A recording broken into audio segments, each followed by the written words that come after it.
Welcome to the Pucks with Haggs podcast, a proud member of the CLNS Media Network. Make sure to hit subscribe to the Bruins Ringside YouTube channel and turn on notifications for when a new video drops on the channel. This episode is also brought to you by Prize Picks. You and I make decisions every day, but on Prize Picks, being right can get you paid. Don't miss any of the excitement this season on Prize Picks, where it's good to be right. All right, welcome in, everybody. This is the 233rd episode of the Pucks with Haggs podcast. I am your host, Joe Haggerty. You can find my work at joehaggerty.substack.com. Subscribe and get yourself a premium membership. Get all of my Bruins and NHL writing stints straight directly to your inbox.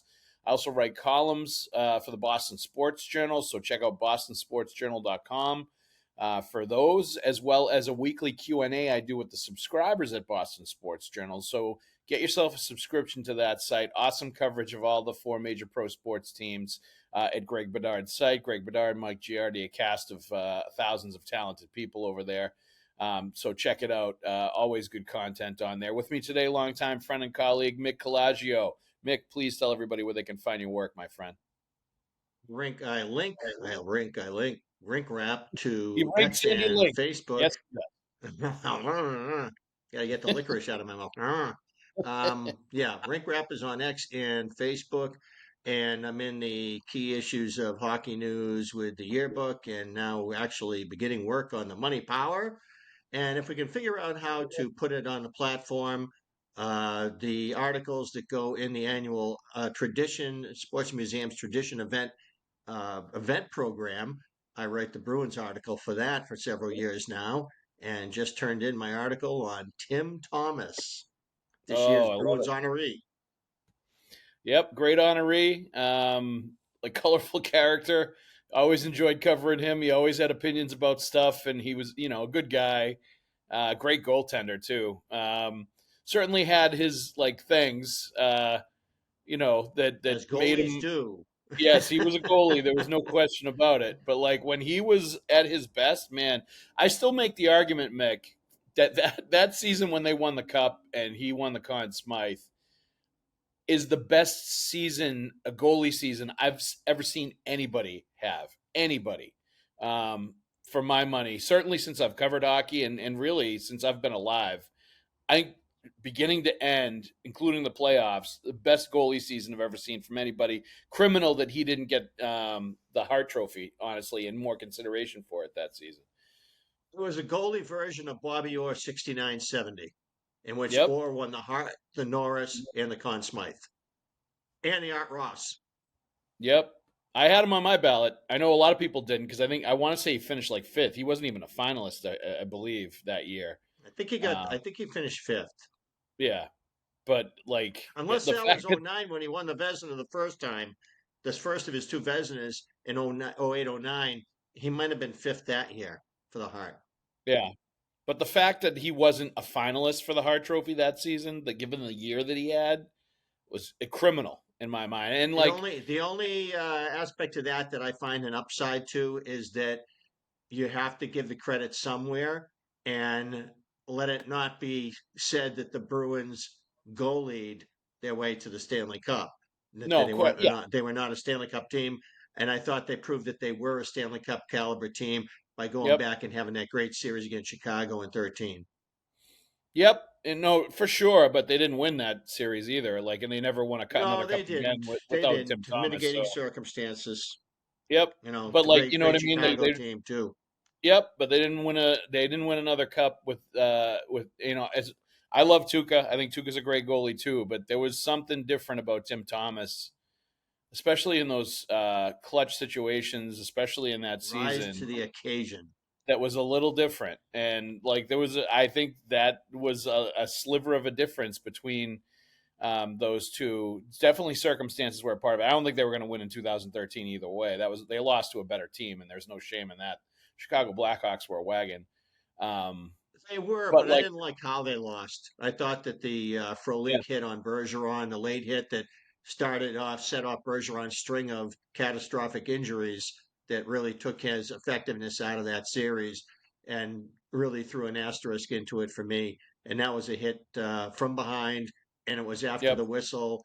It was not after the whistle, it was from behind, and it was at a dangerous distance from the boards. and it began the chain reaction of his injuries of the series. And it was fun to see when Frolik was, I think, later playing for Winnipeg, that the Bruins were like, next time they played the Jets, everybody was running him. It was great. Yep. Yeah. Yes. And but great series. Back to what we were saying before, like Tim Thomas, just a fun human being. Glad that he's coming around every once in a while now. That like some of the, what made it an awkward ending for him with the team has been smoothed over, and kind of time has healed some wounds there, and it's great to see him around because he's such a character, and He he was. also was dealing with a severe concussion Yep. at the end of his career that really put him into a quiet space, kind of like Yep. losing the lunar module as it re-enters the atmosphere. Nobody Yep. knows for a long time what was going on, and then finally he emerges, and it's Yeah, nice to have him back. it is, no question.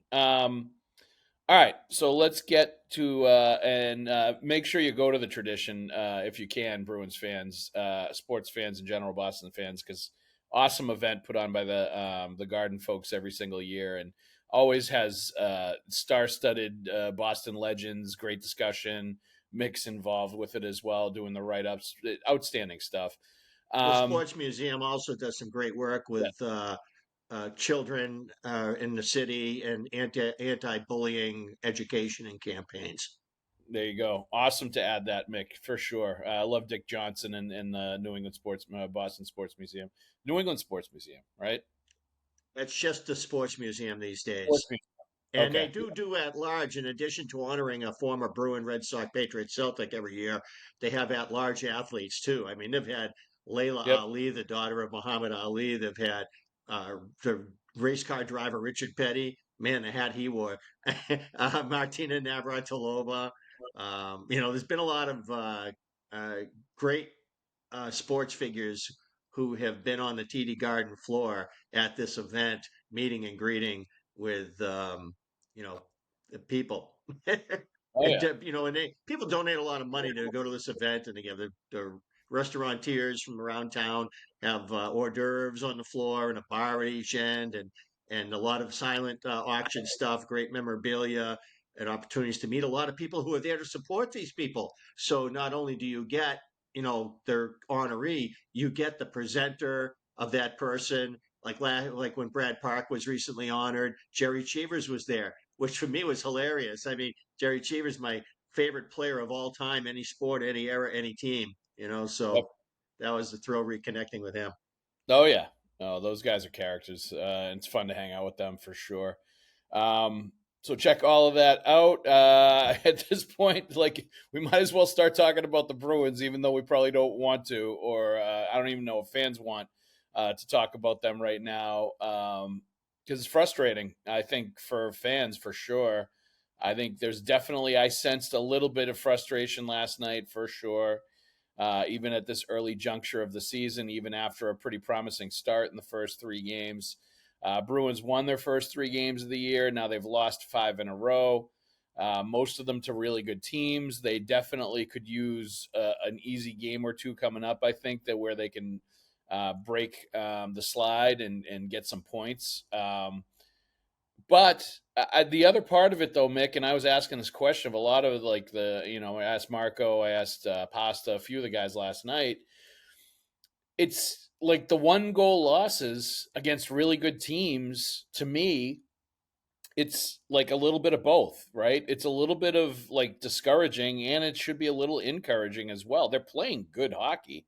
Like they're making mistakes that are ending up costing them at the end between like crucial mistakes at critical times and not really having enough offense to really like just pull away from somebody. It's those two things are kind of combining right now for them to lose close games against good teams. And last night was a really good example of that in the 4-3 loss to the Florida Panthers, where it looked like they were going to get a point at the end. They got a goal with the goalie pulled. Morgan Geekie gets a goal right in front. Great pass from Casey Middlestat right to the front to Geekie. It was a really nice play.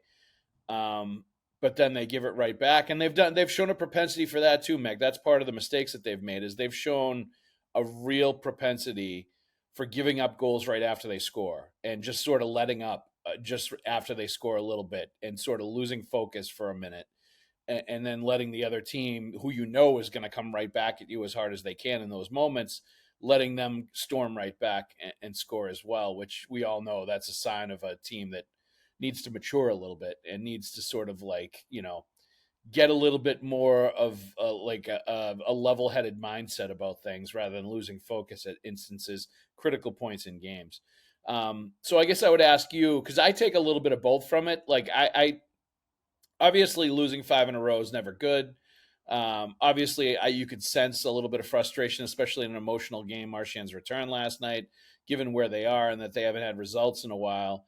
But I also see, like, between the 3-game start that they had, between a lot of 1-goal losses to good teams, and some of the things that we're seeing out of this team, I see them being okay. Like, I see them coming out of this sort of evening the ship, and I don't think this is going to sink into like some kind of abyss with this team.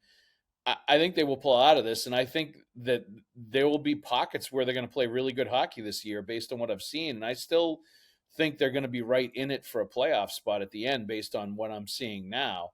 Um, it's hard to say that sometimes when a team has lost 5 games in a row, but like the only game for my money, that I've watched at the start of the season and said, yikes, was the Avalanche game, which it looked to me like they just weren't invested in it. It looked like they were against a much better team, and the Avalanche can do that to a lot of different teams.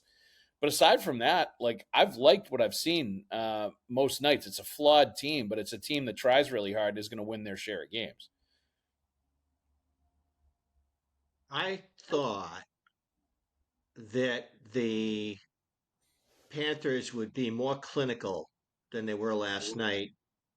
Uh, I was expecting a game much like what we saw Tampa Bay come in when they were 0-3 and they came into the Garden on Columbus Day afternoon and they were absolutely clinical, Yeah, and the guns Bruins were blazing. really not up to it. Yep. And the Bruins were 3-0. It was a day game and there was a predictable result.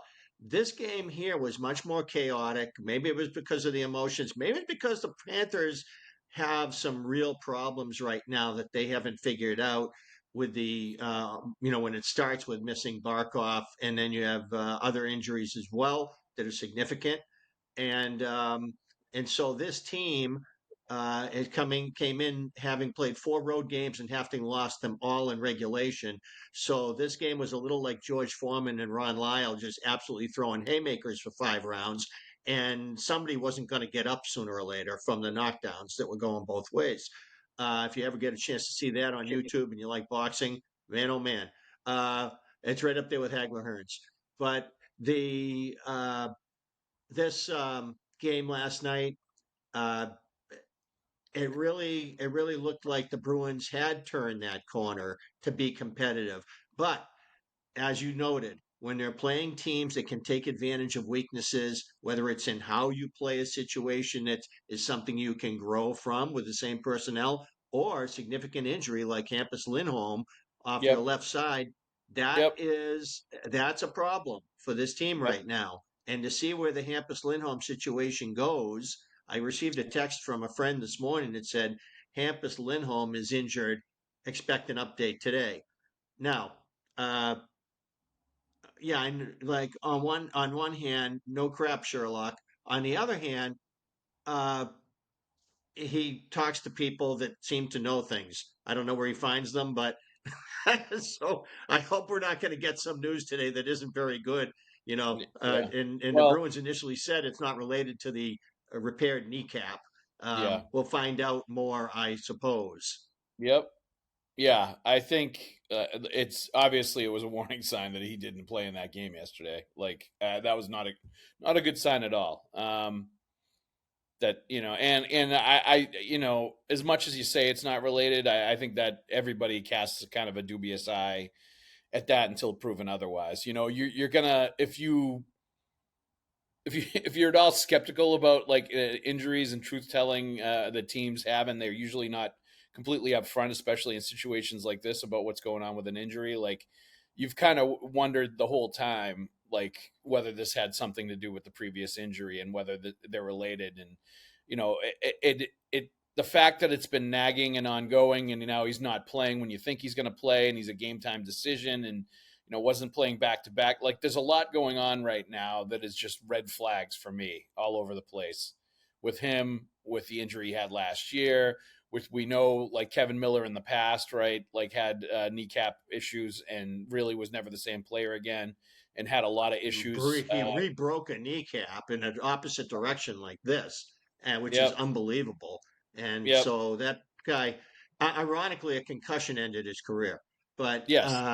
But but but it's at that just point, he was like not able to practice at times, wasn't able to go to morning skates, was like really managing it to the point where it was almost untenable for him to play. Like he was basically like struggling just to get out on the ice at that point when the concussion ended things for him. So like, yeah, I you remember know, he and Dennis Seidenberg both doing these massive long cable stretches of their trunks going lateral movement with the yep. trainer like 40 feet from each other around this circle, taking these steps like they were Bigfoot, and just trying to bring up their bodies to the rigors of the possibility of playing hockey again.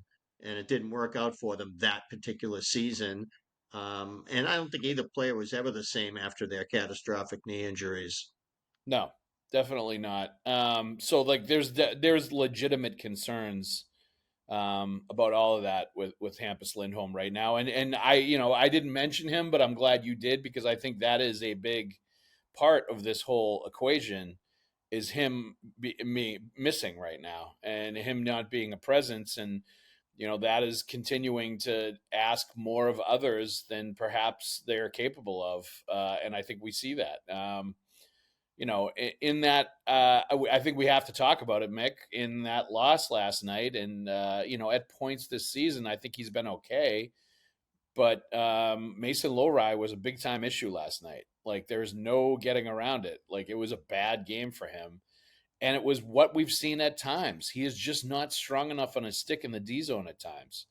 And that's what happened in both of those instances last night. He's getting pucks knocked off his stick in like just the worst areas where you have to be strong on it, and you have to find a way to get that away, and get that away from the front of the net, on a faceoff that you won. It was won back to him, and he just got it knocked off his stick, and it went right to AJ Greer, and it turns into an easy goal for the Panthers off a self-inflicted wound. And the other play was Luosterainen just winning a one-on-one battle with him. That was it. Just winning a one-on-one battle for a puck when they were both breaking down in transition down the ice. And like He Luosterainen just bodied him off like big kid against little kid on the pond. Luosterainen got enough on the shot while battling him one-on-one to roof it under the bar. Like, you can't let that happen as a defenseman. That cannot happen in that No. play. You got to find a way Take a to get enough. penalty, anything. Yes. Yeah. And at least make him under enough duress that he can't get off a shot like that. Like, there is no way you can allow that to happen. And I don't think he played again after that. I'm pretty sure Lohrei was done for the night after that. Which I will give Marco Sturm credit. He's making moves where if he doesn't like what he sees on the ice from a player in a particular game, they're not going to play anymore. We saw it last week in Colorado with Pasternak. So he'll do it with anybody. I do like that as a coach. I think that gets accountability and that gets people sort of on their toes. But Lohrei, he's going to get back in there and he's going to get more chances. And the one thing I would say, Mick, that concerns me a little bit about him is that I'm seeing him playing more conservatively as well this year to start. Like, he's trying to be better defensively, and I think it's impacting his ability to make things happen offensively, or his risk-taking offensively, or what he's trying to do offensively. And at the end of the day, you're going to have mistakes with Mason Lohrei because he's not a defensive defenseman. He's just not. There's going to be times where he's going to get taken advantage of in situations like that. But if he's not like making things happen and making a positive impact and moving the needle offensively, like, do you even want to deal with the defensive stuff? Like, how much can he help you if he's not going to do what he does offensively, and he's sort of losing some of his offensive daring do because he's worried about being a two-way defenseman and a defensive defenseman. I'm not saying it's there completely yet, but that's something I'm starting to pick up on with him, having watched him these first handful of games at the start of the year, and it's something I'm a little concerned about. His growth pattern is going to have these bumps, and it's a mentality thing as well, because you can see what I agree 100% with your analysis of Lohrei right now. It looks like there is doubt in his game Yep, where it's critical that he be freewheeling, free flowing, yep, and intuitive on the ice in order for the split seconds it, the game requires to be an effective offensive player. He seems to be taking that away from himself with these shadows of doubt because of this overall uh, situation right now in the challenge of making sure that he's on the right side of the puck. yep. And that, if that becomes too much of a, if he doesn't relax and play, then he's not good enough defensively to justify his spot in the lineup. No, And now, oh, by the way, little footnote here, no pun intended, but while we were scrumming after the game in the room, Jordan Harris walked by and was gimpy as he was crossing diagonally from the trainers area to the opposite corner of the Bruins dressing room. He was, uh, I don't know if I'd call it a limp, but I would say that yeah, he was walking like he just had his foot iced for 20 minutes. That's how he was walking. yeah, So yeah. and it was on his face too. He was clearly in discomfort. So um, I would not be surprised if in time for the game against the Ducks coming up Thursday night, that the Bruins summon a D from Providence. And given their situation and what the needs are, I would anticipate Michael Callahan. Yeah, I think that's a good call. And I think they could use him, especially if Lindholm is going to be an issue and he's going to get put on an injured list or whatever. Callahan's got to be the guy. No question in my mind.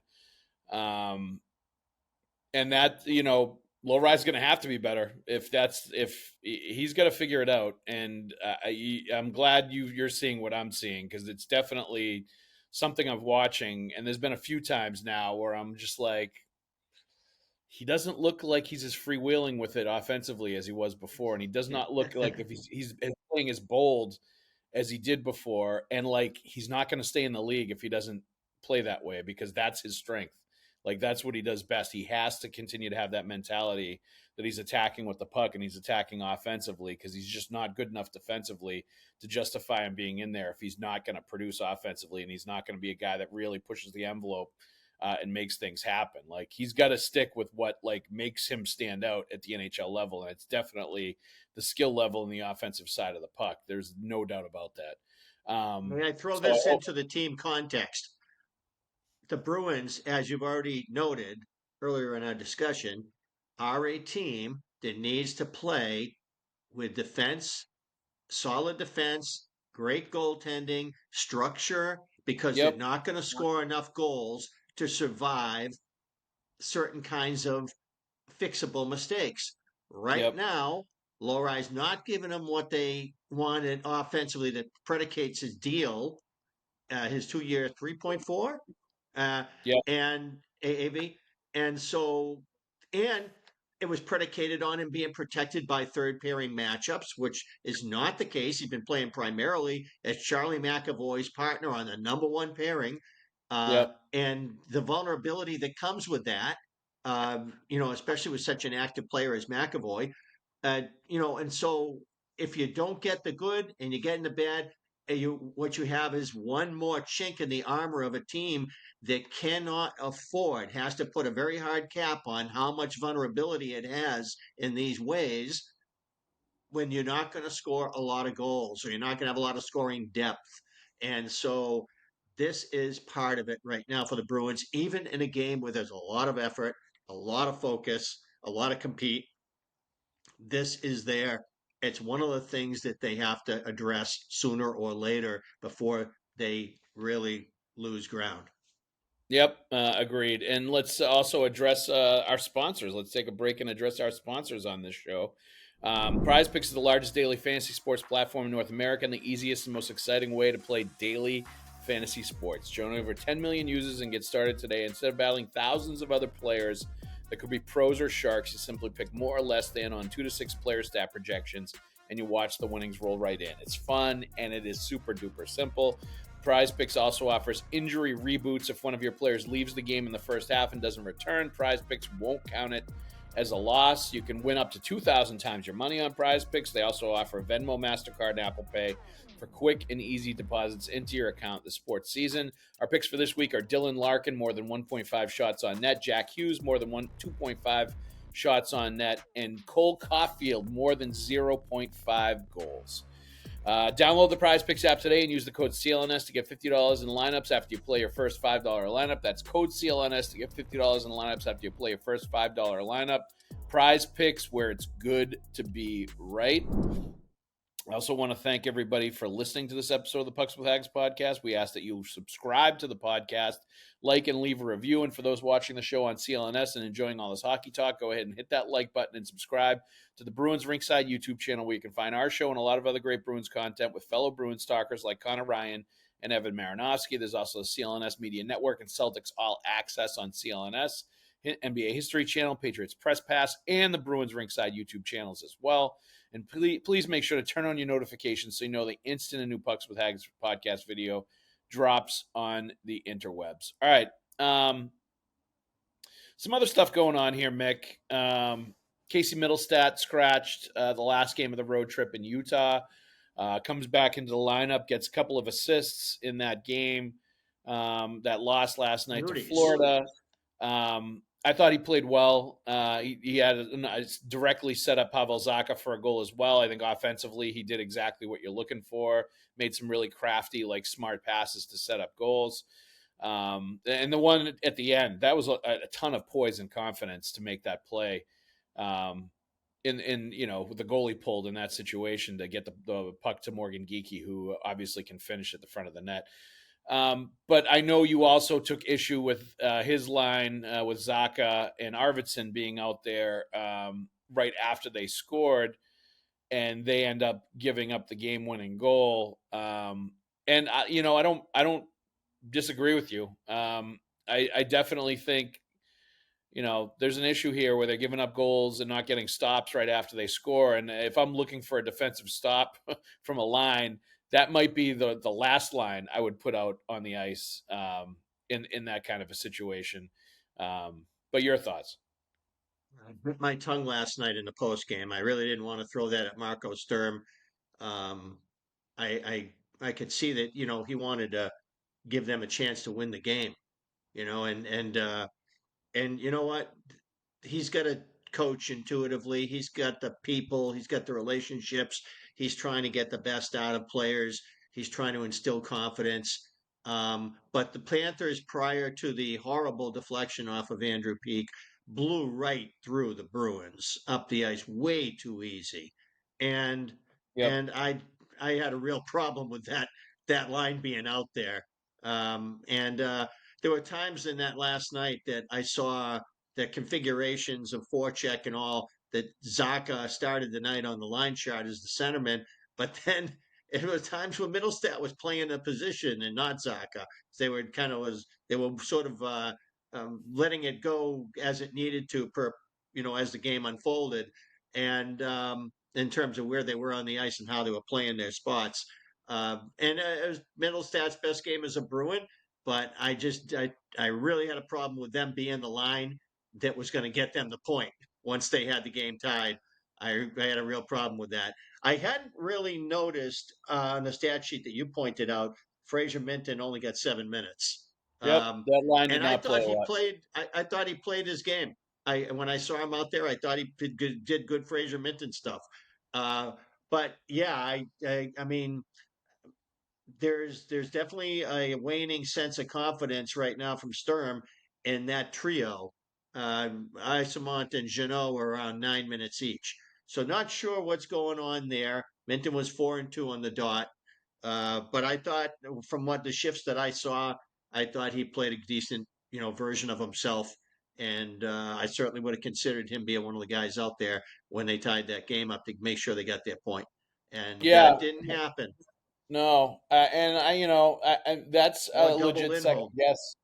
That's that's a legit second guess for the coach, having them out there in that situation. Given that I would probably look at them as the weakest defensive option of any of the four lines.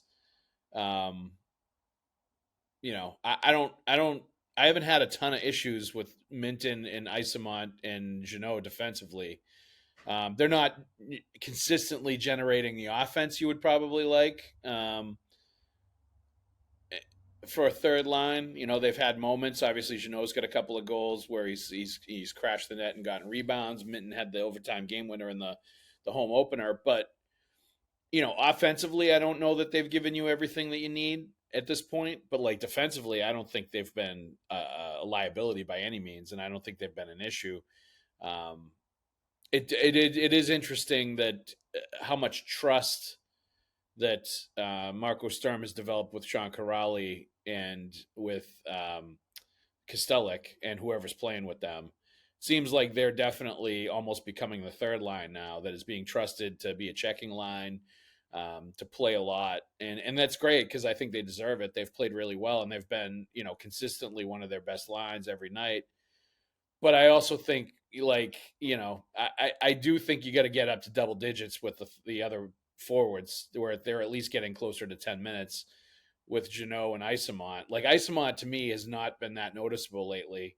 And part of it might be because he's not playing a lot. And, there was a couple of games on the road too, where I just didn't think he was bringing it like he needed to. He's a And frustrated player right now. it seems like it. So, all that stuff is definitely interesting. I did want to get your thoughts. I will say the goal that they gave up uh, was because I put a lot of it on Pavel Zacha, to be honest with you, because like he's the guy that has to be the defensive conscience conscious conscience of that line. He's the guy that, especially in that situation where it's a tie game, they just tied it up. It's the last couple of minutes of the game or the last minute of the game. They want to get the point in overtime and at least get it there.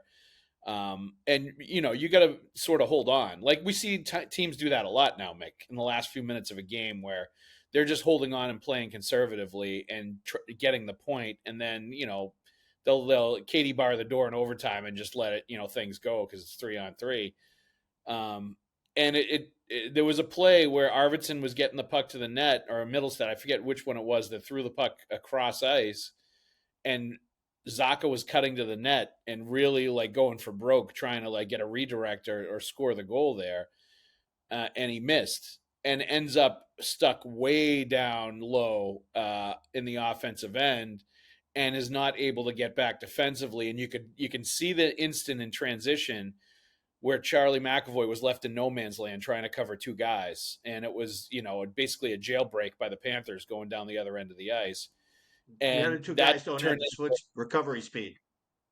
no, and that turned into a puck hitting the post that should have been a goal, and then that caused the play where it bounced off Peak and unfortunately went in when he whiffed at it and like kicked it into the net. But like they should have lost anyway. You know what I mean? Like giving up that chance to the player that hit the post before, which was Verhaeghe, right? Giving Yeah. up that chance to Verhaeghe hitting the post, like that to me told them they deserve to lose the game. The fact that they gave up that chance in the last minute of the game, and like that was the hockey gods making sure they got what they deserved by the puck hitting Peak and then going into the net, because them giving up something like that right after they had scored in the last minute of the game tells me that they need to figure out like how to play in those moments and learn from it and get better. And I put a lot in to Zacha's credit, he was taking accountability and responsibility for screwing up after the game was over, and I think he should have, because he was the guy that is the center of that line, needs to be the defensive conscience of that forward group, needs to make sure that he's back to make sure that doesn't happen, and they took advantage of it when he was caught up ice. That was a it was a bad goal to give up, and I obviously had a problem with who was out there. I would like to have seen. I don't. Izaka plays with a ton of effort. I don't think he's a technician out there. And he's not skating quite like he usually does. He has a bit of a nagging thing going on that carries over from last season that he's playing with. And so I don't think his speed is everything that it had been. Um, and the other two guys certainly don't go zone to zone in a manner that could recover a situation like that. And they were all thrown off out of position. And I think Middlestat and Arvidsson was sort of together uh, along the half wall there, sort of trying to cut back and like plays long gone. The Panthers were relaying it hard, and Yep. Verhage, who's not a burner, but such a grade 10 out of 10 opportunist. He knows Yep. how to position himself and gain situations that to read a game, to go to where he needs to be, and to be clutch in the moment. We've seen it over and over and over again, beginning with the 23 playoffs. So um, that was you're right. It was a bad bounce that seemed in a way to be, yeah, that's pretty much what should have happened on a play. So Yep. Verhage credited because the puck goes off a peak and back caroms back into the net, and it's a no assister because Verhage was the last player to touch it. So Yeah. so it's his goal, Yeah. and the game ends like that. That's oh, what a shame considering that they desperately needed a point last night. Yeah, and some of the Bruins were saying they kind of deserved better last night after the game was over, and I was kind of like thinking in my head, no, you didn't. Like, if you give up that kind of a chance right after you scored, you don't deserve to better. You kind of deserve to lose, and you're going to continue to deserve to lose those games until you make smarter decisions in crunch time in those moments where you're trying to win. And maybe emotion played into it. Maybe Pavel Zacha wanted to with Marchand coming back, wanted the Bruins to win, and that tempered the aggressiveness a little bit, trying to win that game at the end instead of getting overtime. Who knows? But it was not a good judgment call by him. If you're going to be if you want to play center, you really need to be smarter than that in that situation, to make sure that doesn't happen at the other end, and you're like the first guy back on the back check. But I mean, it's we're 38 minutes into this show, Mick, and I think it's time to talk about Brad Marchand a little bit. We've talked about everything with the Bruins. I think we really need to talk about the ovation, the video, the crying on the ice, the clear emotion from him, from a guy that you could tell didn't want to leave, and by the strong emotion he has, you can tell that he still. And I think Paul Maurice said it on ESPN during that broadcast last night. He's always going to be a Bruin at heart, even if he's playing for the Florida Panthers. And I think that's so true. I think he's always going to consider himself a Bruin. He is going to be here after he's done playing.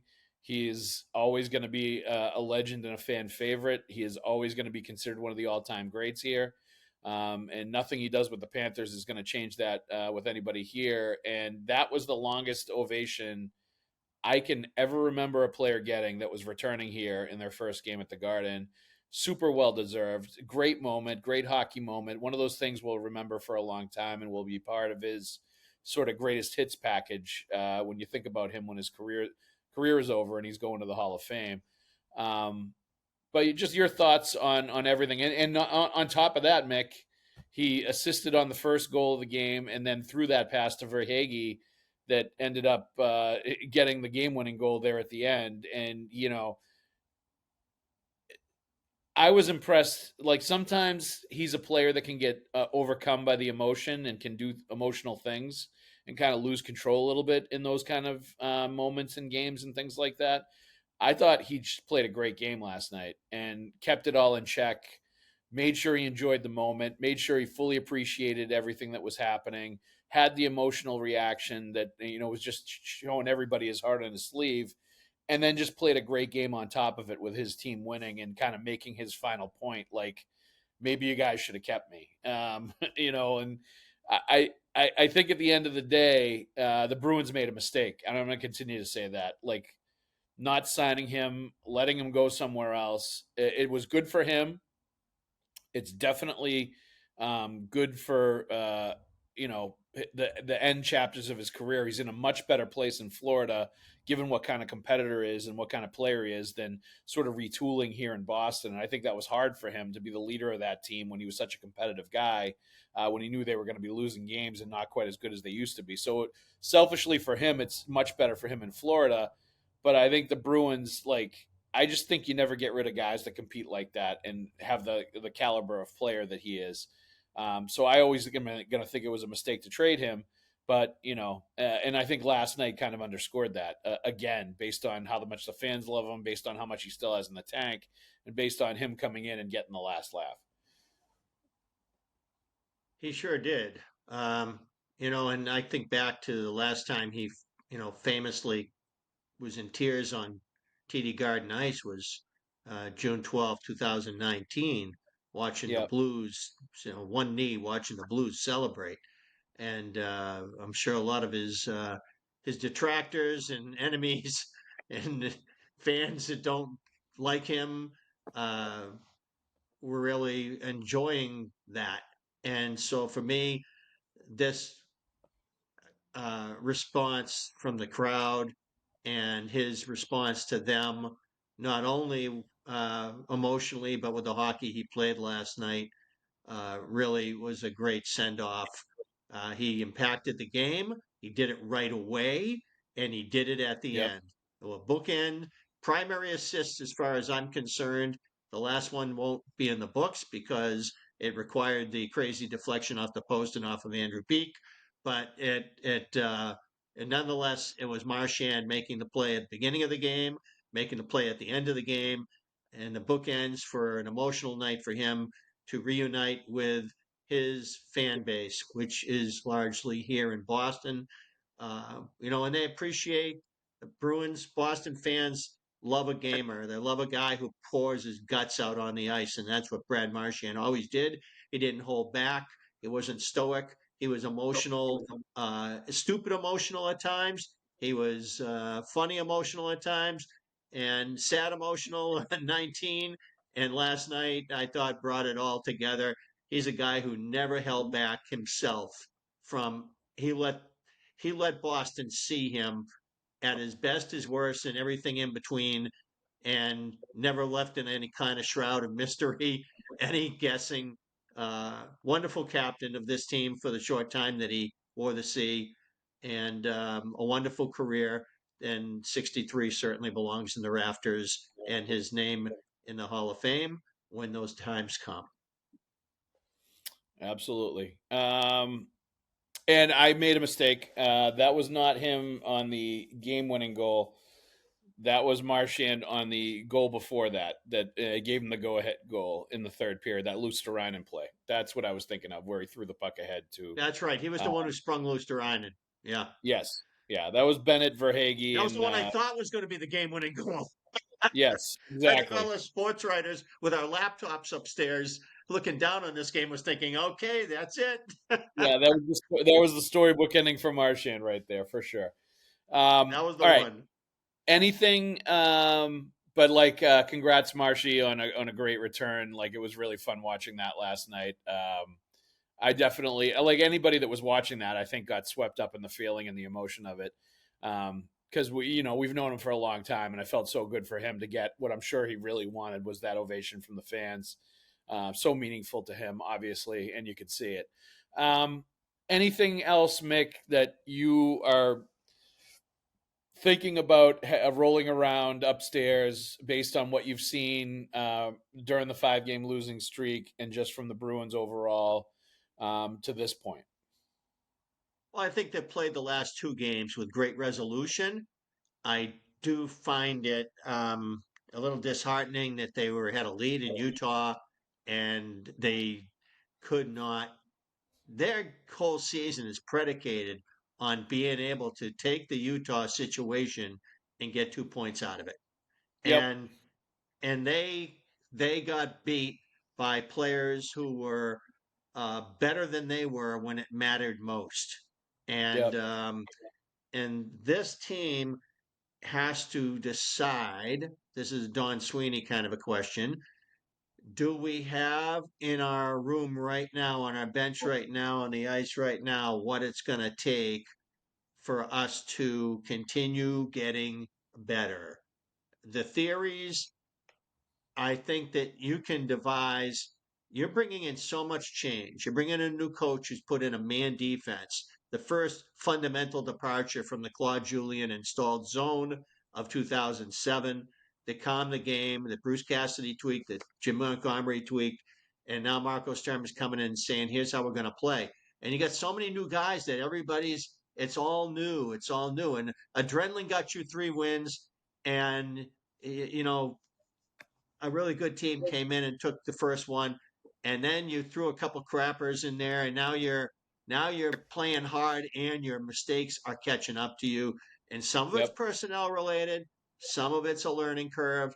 How much can this team take? Anaheim's feeling good about themselves. The Ducks are coming in off a W, and they're looking to make a move this year. They're the team in the West that wants to push and make the playoffs. And they certainly look at the Bruins like, we got to win this one and keep their foot on their neck here. And the Bruins are like, we got to figure out a way to turn this around. That game tomorrow night is going to be huge because Yeah. right now seasons are spinning. They're kind of like deciding which way are we going, and Yep. how big of a monster does this losing streak become versus are we going to right the ship? Well, there's certain Yep. ways that you feel like you're righting the ship, but you're not getting the results. The Bruins can't keep leaning on that. And Morgan Geekie said it best last night. And he said, this one stings. And he said that there's only so much time. You can only take the positive for so long. Yep. No, I agree. Yeah, you need results at a certain point. You just need to get a win, and that's why I say you need like, for lack of a better term, you need a slump buster to come in and allow you to get maybe an easier 2 points to sort of like hit the reset button. And they've it's been a tough stretch for them. They've played Vegas, Colorado, Florida. Like, you've played some really good teams. Tampa. 4 of the 5 games I think were against playoff teams, playoff caliber teams, and you've lost competitive games against all of them except for Colorado, which I didn't think was competitive. And my thing, Mick, is that I think what you're seeing too is like they are starting to realize, and maybe they realized it when they were in the middle of that road trip before the Utah game, was that you can't have like players that aren't like, they're just basically like, in passenger mode for the game. Like, you can't have it. This team's not good enough to have that. You need all of your best guys to be locked in consistently, and playing their best if you're going to win the games that you're supposed to win, and you're going to maybe take a few that you're not supposed to win, and be in that playoff mix towards the end of the year. And I just thought at the beginning of that road trip, and in even the Tampa game too, at the beginning of that, like some of their best players were not where they needed to be, and that resulted in Pastrnak getting benched against Colorado. Like, he didn't have a shot on net in that game. He only ended up with like 13 minutes of ice time in that game. He did nothing in that. He was completely invisible. And then he had that horrendous power play, and I think it was the third period, where he just like threw a spinning no look pass to nobody when he was out by the blue line in a crucial power play situation, and then he came right back on the same power play possession and hammered a puck right into somebody's shin pads at the point and watched it go the other way. Like, it looked to me like either he was panicking with the puck or he just didn't seem to be fully invested in what was going on in that game. And either way, like, the benching was appropriate and warranted. And there's a lot of weight on his shoulders, and there's a lot of pressure on him. And you get that, but like, you can't have games like that if you're going to be the captain and the leader of the team. You just can't. Like, he had one game all of last year, Mick, where he didn't have a shot on net. That's it. And like, that's his game. That was the game. That was his mulligan, this Colorado game, where he decided he's going to do that. If that happens again, it's going to be really problematic. he's too valuable to this team to have a night like that. It just can't happen. So we need 74 more good ones. Yeah, it's well, that's right. The margin of error for this team is too small for their best player to have off nights, where he just doesn't really show up, where he's just not mentally engaged. Yep. Pasternak, even in his wildly creative, intuitive style of play, is still requires a compete threshold in order for all hell to break loose against the opponent. Yep. And some nights he doesn't have it. That night he did not have it at all, and he has to keep those to a bare minimum, considering that he's in such a critical position of leadership here. One thing I'll say about Brad Marchand, when he was One other, hey at Mick, the one helm. one other thing before you keep going. I just want to interject for 1 second, and I also want to. I hate to say this because I like all the people on there, but I also want to let the Nesson post game show know that it's okay to mention that Brad Marchand got benched in the third period when they talk about it afterwards, because it was very noticeable that they didn't say a word about it an entire post game show afterwards, when your best player didn't play the last 10 minutes of the game, wasn't out there when they pulled the goalie and put Johnny Beecher out there instead. Like, that's the time to talk about your best player, like You mean being on the Pasta? bench. Yes, they didn't mention a Okay. word about it after the game was over. So like I Yeah. as they in order to like do properly you know in order to properly inform the fan base that is incredibly smart and incredibly intelligent, you can't just sugarcoat that or not mention it. Like the fans demand more than that. So like it's okay for you to talk about Pasternak being benched after the game is over. That's end of rant. All right, go ahead. Um, I'm not dismissing the possibility that they didn't notice. Just I saying. mean, that's Just even saying. worse. That's even worse if they It didn't notice. I know what I know I'm capable of thinking, oh crap, that really didn't happen, because you sometimes I get immersed into details of the game, and I'm not looking at the forest. I'm sure they So noticed, because you notice when Johnny Beecher is out there when the goalie gets pulled at the end of the game, and you say, "Where's 88?" and he's not out there. That should have well, been that should have I'm been sure Brett probably would. like a blinking alarm, like, "Hey, it's time to notice." Yeah. Well, I'd say this, that Marchand was always, once Marchand was in a position of leadership of the Bruins, before he even got a letter, he was a guy who dragged the Bruins into the fight. Pasta needs to remember that he is the guy who drags this team into the fight. And so if he's not feeling it, he's got to find other ways to get himself into the game, even Yep, if his magic stick isn't working, if his hands aren't, if his hand eye, whatever it is that makes David Pastrnak this otherworldly hockey talent who invents the game away is up the ice. He's like a modern day Adam Oates, the way he just or Mark Savard.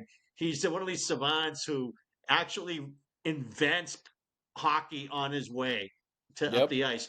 He has to recognize when He's an it's not he's an there artist. and find Like other ways to impact the game. he is an So the artist other that is also a players hockey player. will follow. You know? Yeah. There's an art form to the way he plays hockey, Mick, with the Absolutely. creativity and the stuff that he does. And some nights it's going to be vacant. Some nights it's like an artist, or with a canvas, or a songwriter. And some days, sometimes you're just going to have nothing. You just can't find your space, that space between your eyes to project what it is that would be something that other people would find memorable or be impactful to your game, your challenge. And but he has to have a B game, a C game. He has to have something that he does, that if Pasta doesn't have it tonight, and he's not a good body checker, but throw the body, do something, just Yep. find a way to be present in a way that drags the rest of the team into the fight. Because in my brain, he is the captain of this team, even though he shares that A with Charlie. Yep. No, I agree. I think he needs to find, and most of the time he does, and he's been really good about it, pretty much all the time. And even last night, like he was accountable. He wanted to talk after the Marchand thing was over, and the game where they won, and I'm sure that was a game he was heavily invested in wanting to win. and frustrated that they didn't win afterwards. And he's been excellent across the board as far as all that stuff goes. But like if you're going to be that guy, you just can't have game, especially in the situation that they're in. You can't have games like Colorado. It just can't happen. And I don't think it will. I think that was probably a reminder. Like, and I'm glad they had meetings about it, and there was a lot of discussion about it, and there was recognition. And I'm glad Marco Sturm did what he did. You know what I mean? I think eventually he's going to be part of this success story of the Bruins and them sort of like getting where they need to be. Because I've liked his attitude and I like the way he coaches. I like the way he makes players accountable, and you know, he's holding everybody to the same standard. I like a lot of the stuff that he's doing. And I like his basic foundational ideas about defense and offense and the way they're going to play. And there are mistakes within games, and like there's going to be second guessing, and like you talked about putting the second line out there in that crucial situation and having them allow a goal, like that kind of stuff is going to happen to any coach, like and that's like fair game too. But I think in general, I really like the way he goes about doing things, and I think it's going to be the kind of thing that can help facilitate this team getting where they need to be. Like I have full confidence that they're building towards something based on him as the coach, based on the coaches he has with him, based on the players and the effort that they're giving. That's why I guess I'm still bullish that this is going to go in the right direction, because I still like some of the disparate pieces that I see, even if they're not in one like cohesive, painting right now. I have similar good vibes. I don't know, though, that they can survive the timeline required to make this season's playoffs with the warts right now that they have. I Yeah. do feel like Middlestat played the game of his life last night, but the body of his work this season tells me that if I'm Don Sweeney and there's anything credible on the table, I'm moving him out Oh yeah. because they need a second line center who's going to be a strong two-way player. Let's just, talk about the elephant in the kitchen for a second here and say that, yeah, you're going to get a really great couple of plays by Casey Middlestat last night. It was Krejci-esque. Yep. But David Krejci was a wonderful three-zone player. Yep. And so uh, this is, having silky mitts does not change the fact of what you do on the ice when you don't have the puck. And so to me, this is uh, this is a situation the Bruins are eventually going to have to deal with, and why not do it? Why not do it when you're in the best possible position to do it before the ramifications are too great and you're in a position where you can't. Um, I'd like to see something more defensive on that left side. I don't like I don't like your options on the left when you don't have Hampus Lindholm in the lineup. You better get Mikey Callahan here.